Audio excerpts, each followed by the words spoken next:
mulai munculnya tumpukan-tumpukan sampah ini pada saat kita memasuki di setelah Lebaran, ya.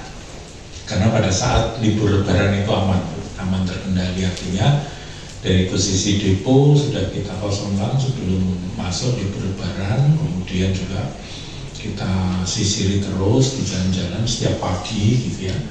Dan mulai penampakan itu di tanggal 16 itu beberapa titik itu, dan kemudian berkembang gitu ya.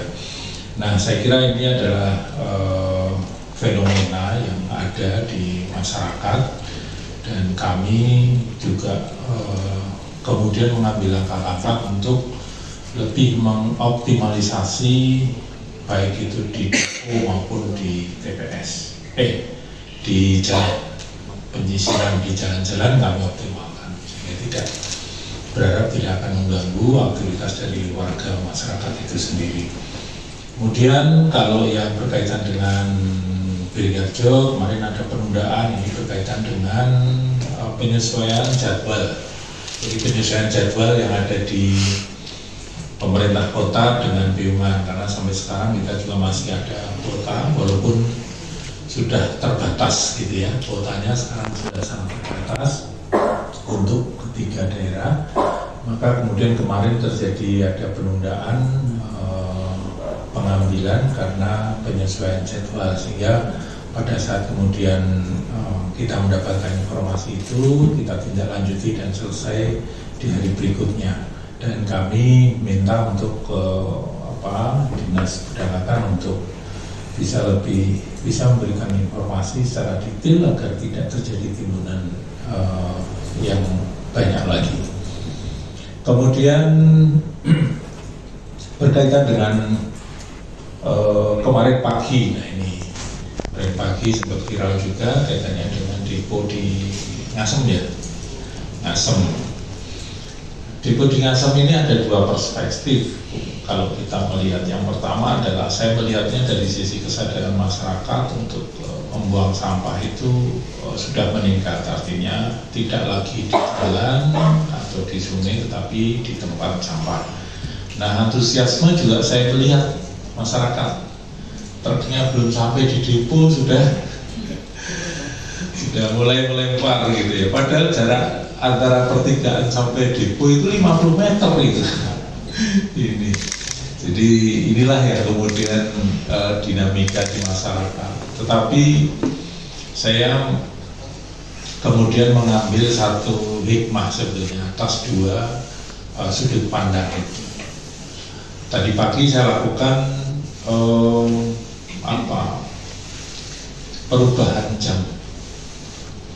perubahan jam di mana truk itu sampai di depo itu jam 5 pagi.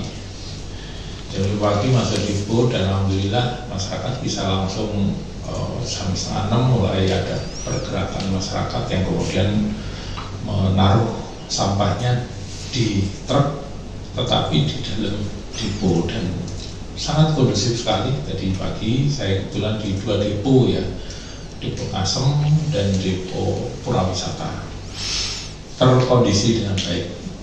Nah, untuk berikutnya berkaitan dengan penanganan sampah, kalau itu kan mitigasi ya, penanganan sampah di Kota Yogyakarta, saya ingin sampaikan perkembangan.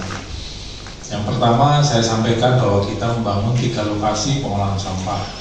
Yang pertama di Nitian, TPST 3R Nitian, yang sekarang kita sebutnya TPST RDF Nitian, karena di TPST itu produk utamanya adalah RDF, yaitu bahan bakar alternatif, kemudian juga kompos. Jadi ada 2 produk yang ada di situ.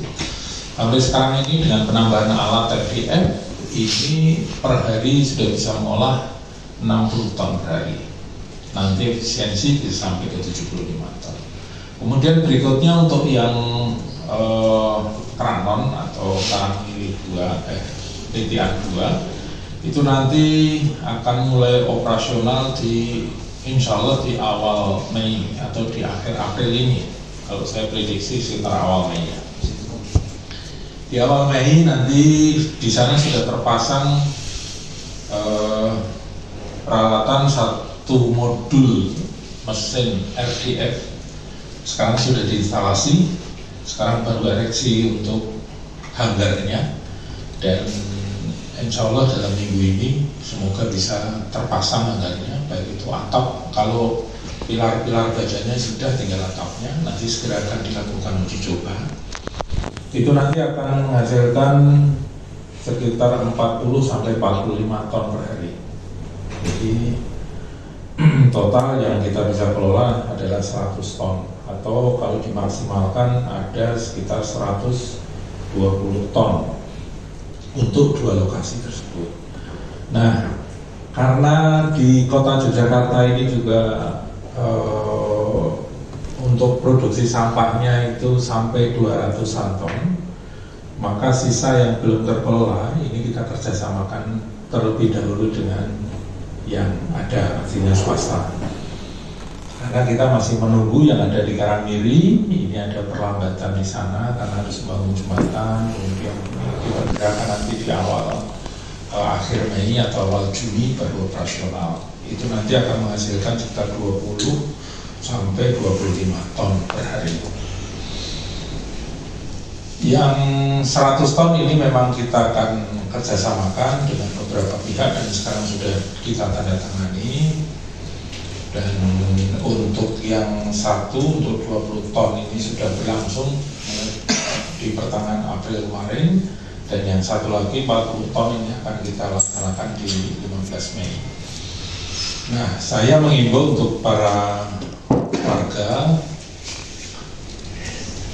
ya, kepada para warga kota Yogyakarta, khususnya warga kota Yogyakarta ya, ini sentralisasi sampah. Jadi silakan mengikuti pola dan penjadwalan yang sudah kita buat, dan mari kita betul-betul tertib dalam membuang sampah, karena sampah adalah tanggung jawab kita bersama. Kalau dalam skema itu, maka antara pemerintah dan swasta harus berkolaborasi bersama. Artinya pengelolaan sampah, baik itu yang paling ideal adalah pilah olah sampah dari rumah, kemudian residu kami yang akan menghandle. Ini adalah idealnya seperti itu. Tapi untuk menuju ke situ, ya mari kita berkolaborasi, bekerja sama untuk menyelesaikan masalah persampahan ini secara bijaksana, tanpa kemudian harus